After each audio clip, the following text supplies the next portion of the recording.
Okay, here we are today to talk about networks. And basically this is the '04 Honda Accord.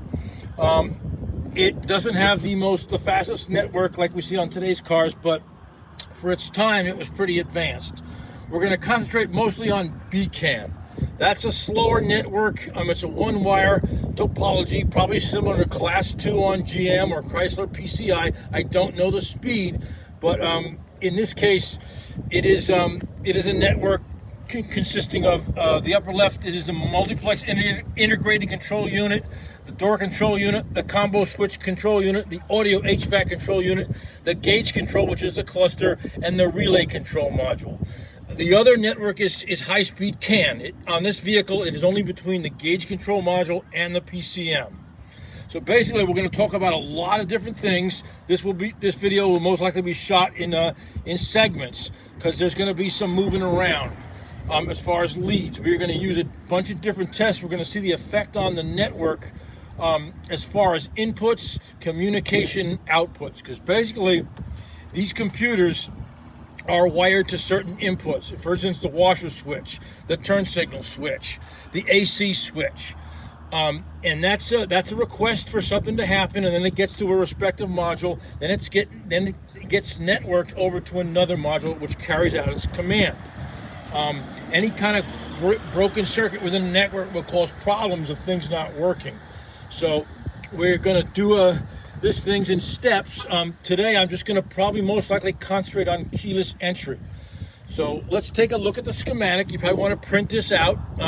One thing to mention, the slashed lines are test leads that I will make a change. I will flip them over to that circuit from that respective channel. So just bear that in mind.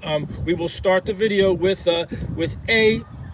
A is at the door control unit before the connector going to the door control unit. B, red, is right at the control unit. There's a reason for that, and I'll explain later. Channel C, green, is at the combo switch control unit. Yellow is at the gauge control module unit. Purple is at the relay control module. That's this thing in the underhood relay box. Controls a bunch of different things. Channel F and orange are at CAN. That's high-speed CAN at the PCM, and you will see that on the scope. Channel H I want to talk about. That's an interesting tool. That's a proximity sensor. And I will show you that. That's a $30 tool from AESWay. Very good tool. It picks up RFI from modules that communicate, through the air, through a radio frequency.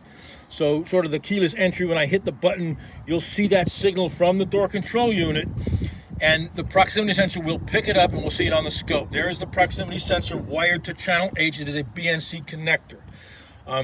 During the course of this, we will go through certain situations of things that are dependent on the module, that when the module open circuits or a module doesn't receive something, it doesn't transmit something, it causes a problem. Right now I can tell you, I scan the networks and there are no codes in the PCM. When we're all said and done with this, that may be a different story, but nonetheless, we're clean as far as the PCM. All the modules are communicating with each other. So let's take a look at the scope, and I'll show you that proximity sensor. The proximity sensor I'm talking about is this right here. This is the tool, AESWay, about 30 bucks. It's hooked to channel H. You got to get it real close to the receiving module. There you can see the other end of it right here. And it's a BNC style connector. Now we're going to look at the scope. We have a still pattern of the, well, I guess of pretty much, well, not a still pattern. The car is off now. And there is no action going on between the modules. It's kind of at a standstill. All those leads we looked about on your schematic, the A through H, A through G, are actually hardwired to a specific module, which you can read on your schematic, which you printed out. Channel H is in very close proximity to the door control unit, and I'm going to wake the car up via. Let me get this straight. Hope you can see this. I'm going to wake the car up like from this. That's basically the key. It's not a push button start. It's a transponded key. And when I'm 10 feet from the car or 5 feet from the car, I will hit the button and we'll see some action. We'll see something take place and we'll talk. I'll stop the scope, we'll talk about it.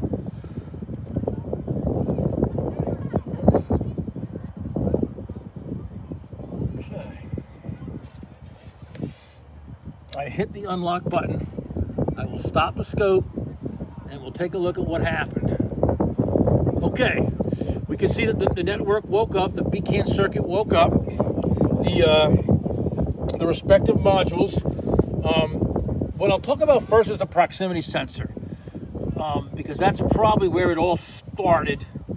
And lower here we see CAN. That did not wake up. I didn't turn the key on. It might have done something, but it didn't look like a typical CAN network, which we're going to see once I get the car running.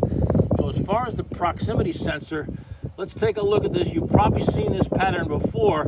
It'll bring back memories of a certain sensor on the car that you've seen. I'm going to really key in on it and take a look at it. That's basically a frequency that was given out from the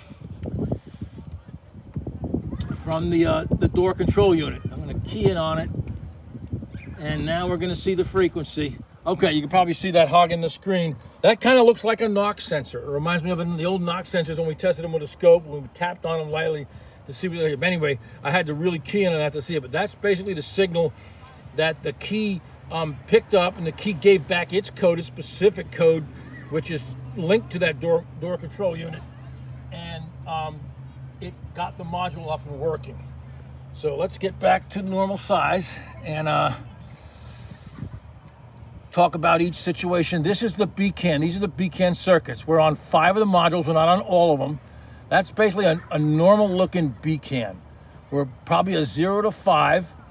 And let's take a look at that. Those are good looking beacon signals, all right? They look, they have pretty good corners. They're not corrupted. And they're gonna be transmitting information module to module, basically carrying out commands and events, and they're also watching each other. If one of them should fail to report, it will definitely code. We will see that on the scan tool. Anyway, I want to get back to something else. I'll turn the network back on, and let's see what happens here. I'll do one more shot of the proximity sensor on the. Okay, you can see it activate right here. We just saw it right here. That was one there, right here. I would have to blow that thing up to see it again. But basically, I want to show you something else about this, and that is there's more than one way to activate this sensor. Take a look at your schematic. In the upper left, you can see the multiplex integrated control unit. That is a big player on this network. Honda likes to use that abbreviation. To me, it's sort of like a body control module. But anyway, if you notice, as the module came back on for some reason, which is strange, it might be just doing something, but nonetheless, if you notice on the MICU in the upper left of the schematic, you'll see the left front door switch hardwired to that multiplex unit. I'm going to open I'm not going to touch the key. I'm just going to open the left front door and close it. Right there. All right, see that? You can see where that switch activated the multiplex integrated control unit. Now it timed out. But nonetheless, there's more than one ways to wake up a module. So anyway, I am going to go start the car now, and we're going to take a look at the other network that communicates with the BCAN. That is the FCAN. It is communicating through the gauge control module. We refer to that as the gateway. Gateway is bilingual. It speaks 2 languages. So anyway, I'm going to do something else while I have the opportunity. I'm going to take that proximity sensor and I'm going to move it to the immobilizer, right about 10 millimeters from the key, and we're just going to see what happens. I also want to give myself more time base on that, because I know that is a more powerful signal, and I don't want it to hog the screen up. I've been to this rodeo before just for grins. So I'm entering the car and I'm going to start the car, and we'll see what happens. I'm going to grab the proximity sensor and get it right around the key halo.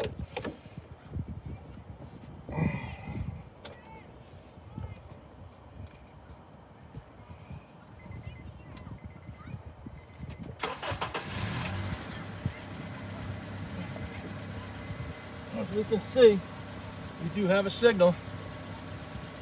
Let's see what we're looking at. We still got all the colors. Let's get a better way to display our. Okay.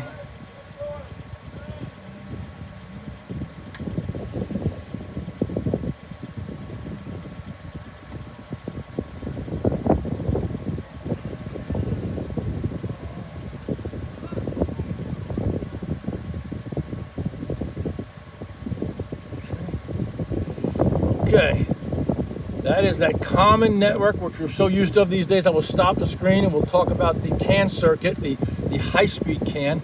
I just want to go to where I started it. We'll see that initial crank. Okay, now this is right. Okay, this is right where I probably turn the key on. You can see the height spike on the beacon. That is referred to as start of message. That's not just random nonsense. That means something. That's kind of an initiation to get the network going. So here we go. When I went and I turned the key to start. Okay, here's our proximity sensor right here, which is not at the door module anymore. It is at the key. It is right by the halo, right by the lock cylinder. And that sucker's got some amplitude. You can see right there. That's a lot more powerful than the and it's very high frequency too. One of these days, there we go. Okay, there you can see it basically. Let me shallow that down, and you can probably get a better look of it. Anyway, that's what it looks like. That's a frequency signal that is part of the anti-theft about the immobilizer system that the key has to validate itself to the PCM to get everything going. But nonetheless, I just wanted to show you that. And as we started, we have a CAN circuit, and a CAN circuit is a different looking signal than BCAN. It rolls from 1.5 to 3.5 on one wire, and 2.5 to 3.5 on one, and 1.5 to 3.5. I might have not said that correctly, but nonetheless, you kind of know what I'm talking about. If you'll get the voltage. Well, let's check them. Why not? Let's check them. Right here, we're at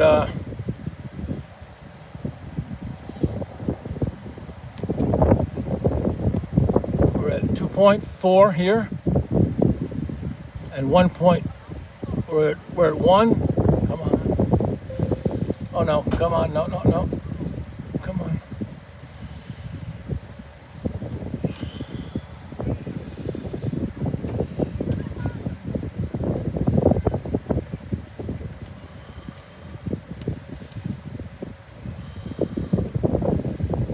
Okay.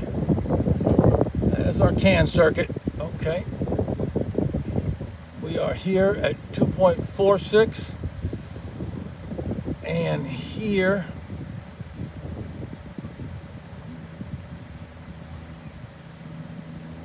at 1.2 and 2.4. That's on one side of the CAN. That is the one leg of the network. And on the gray guy, we are here at 2.4 to 1.6. Okay, those are our voltages from on the CAN network. So let's get that back to normal size and just talk about CAN. What I learned is that okay, so here we go. We're looking at the CAN. We're looking at the BCAN. Basically, the vehicle is running, and we have some healthy looking patterns. Okay, I'm gonna shut the car off, and we're gonna do some things. We're going to start to make some adjustments to the circuit. I'm probably going to end this video, and then I'm going to be set up to talk about when there's a problem on the key to entry circuit. So I'm gonna close off and come back, and we're going to talk about, keep your schematic in front of you, take a good look at it, and take a really good look at your door control unit. And on the lower part of your door control unit, we have power and ground, which are critical. We see the antenna, and we see the connector coming off the door control unit, and we see the 2 test leads on the one specific circuit there. There's a reason I did that. But anyway, I'm going to sign off, and then we'll come back and talk about a problem with the door control unit and what that will affect. Take care. Thanks for watching.